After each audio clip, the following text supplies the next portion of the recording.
বাড়িতে ওয়াইফাই কার কার আছে হাত উঁচু করেন। আচ্ছা, ভেরি ফাইন।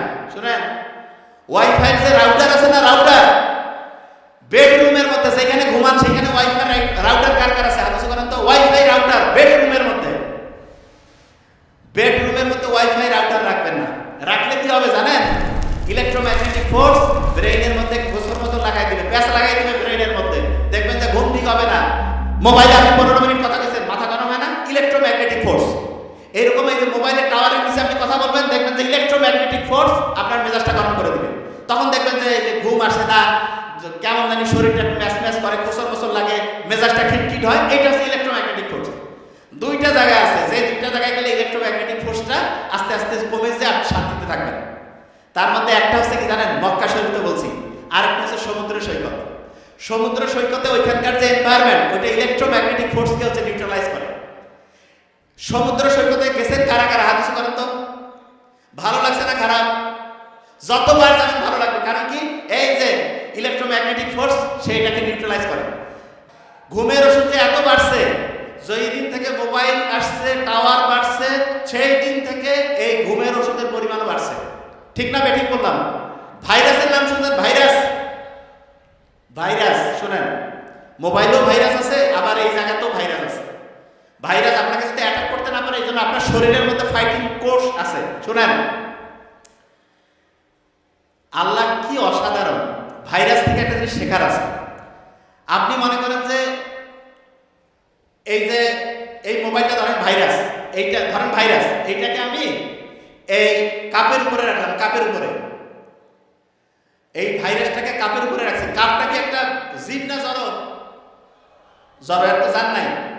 তাই এর উপরে যখন ভাইরাসকে রাখবো তখন তার কোনো জীবন থাকবে না, তার জীবন নাই।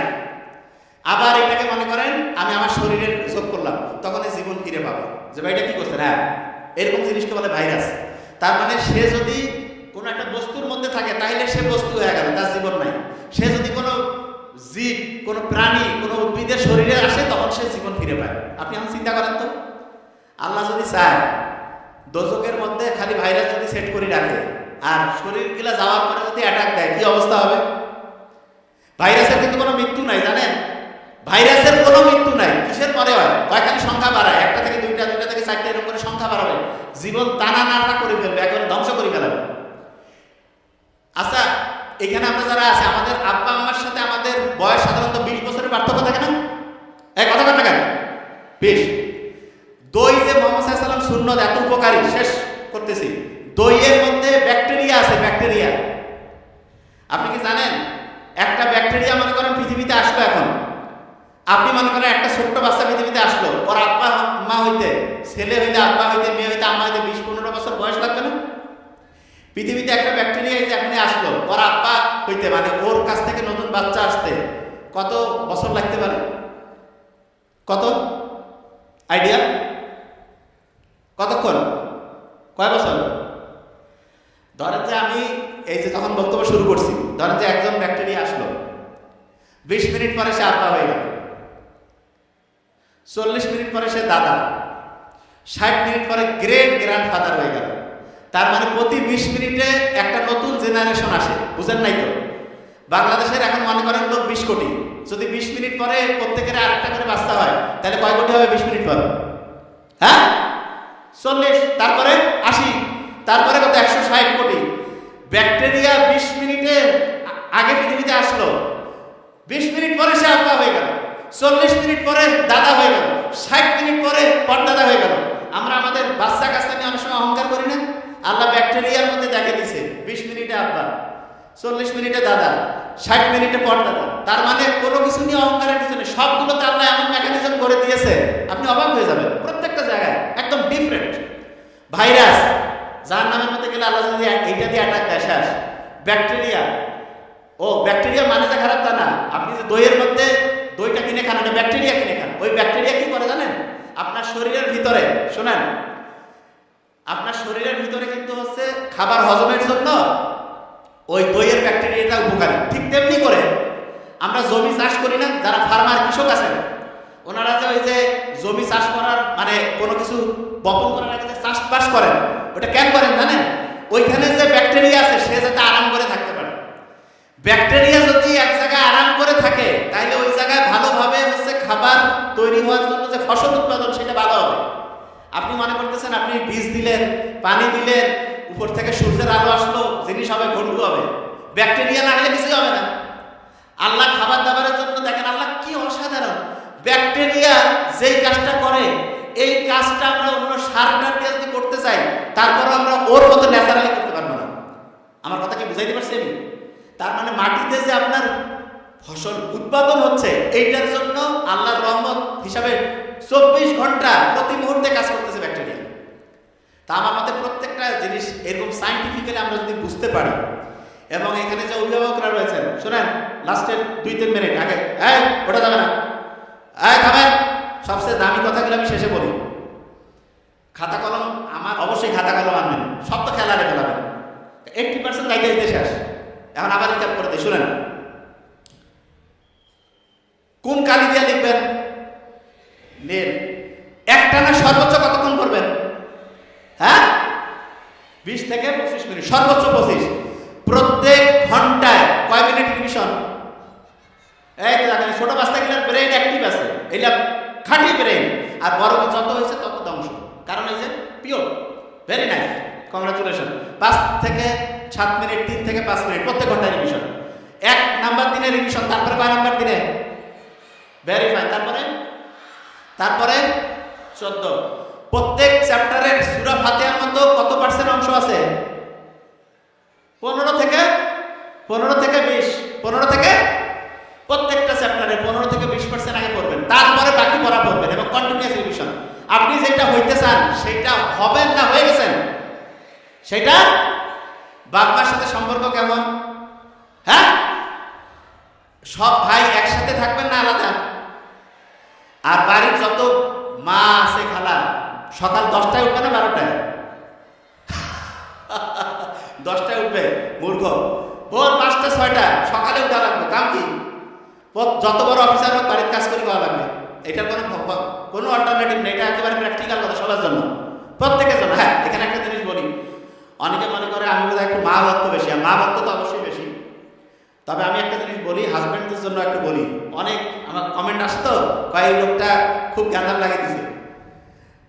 হাজব্যান্ডের জন্য বলি একটা জিনিস, ওয়াইফ যত টাকা ইনকাম করুক, জীবনে ওয়াইফকে জিজ্ঞেস করবেন না যে তুমি কয় টাকা। আমি আমার ওয়াইফের ক্ষেত্রে বলে দিলাম, তো নাইলে তো হয়তো কমেন্ট করতে পারবে। জীবনে আমি জিজ্ঞাসা করি না যে তুমি কত টাকা বেতন পাও কি, জীবনে আমি কেন, আমি একটা ছোট লোক, ওর টাকা যা পাস করুক। এবং আপনার ওয়াইফে যত টাকা ইনকাম করুক, হাজব্যান্ড হিসেবে আপনার দায়িত্ব তাকে টাকা দেওয়া। তবে এখানে আপনার কোটি টাকা থেকে আপনার বিশাল বেশি টাকা দেবেন, টাকা দেওয়ার ক্ষেত্রে আমার হিসাব আছে। আপনি আপনার বাচ্চা কান্নাতে টাকা দিবেন, ধ্বংস হয়ে যাবে।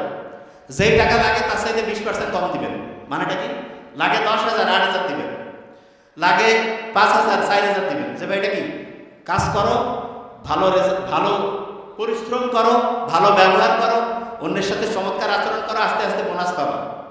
আর আপনারা কি করেন? লাগবে 10,000, দিয়ে দিলেন 12,000, 20,000, ধ্বংস হয়ে যাবে।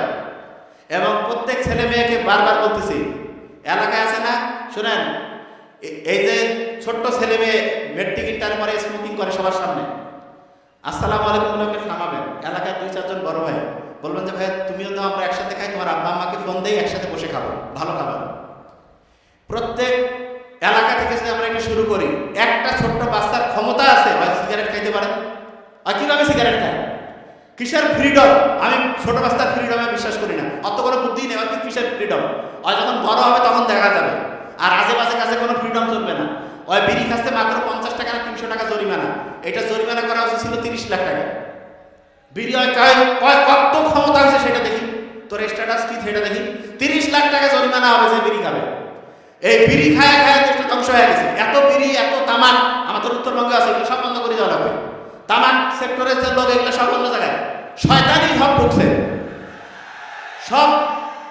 শোনেন, বাড়ি থেকে শুরু করবেন। এলাকায় যত বড় গুন্ডা বদমাইশ আছেন, আর ভালো ছেলে পেলে যারা, শোনো, যারা ভালো ছেলে পেলে একসাথে মসজিদে নামাজ পড়তে যাবা, একসাথে চলাফেরা করবা। যে কোনো জায়গায় যদি অন্যায় দেখো, আগে দেখবা যে অন্যায়, প্রত্যেকে যায় বাধা দিবা যে না আমি তো ভালো ছেলে, আমি বই নিয়ে পড়বো। বই পড়ি কাম নাই, বই পড়ে বহু পড়া যাবে। অন্যায়ের প্রতিবাদ 1 নম্বরে অন্যায়ের প্রতিবাদ। বুঝাইতে পারছি আমি কি বলছে? এই অনুযায়ী তোমরা করবা। এবং একটা জিনিস বলি, সারা বাংলাদেশ নোবেল তো আজকে অসাধারণ বলছে। 30 বছর পরে, আমরা 30 বছর না, আল্লাহ যদি চায়, জোহরান মামদানি 1 বছর আগে ইন্টারভিউ নিতে গেলে মানুষকে চাইবে কায়রে চিনে না, আর এখন তার স্পিচ শোনার জন্য হাজার হাজার লোকজন আগে আসতেছে। কেন?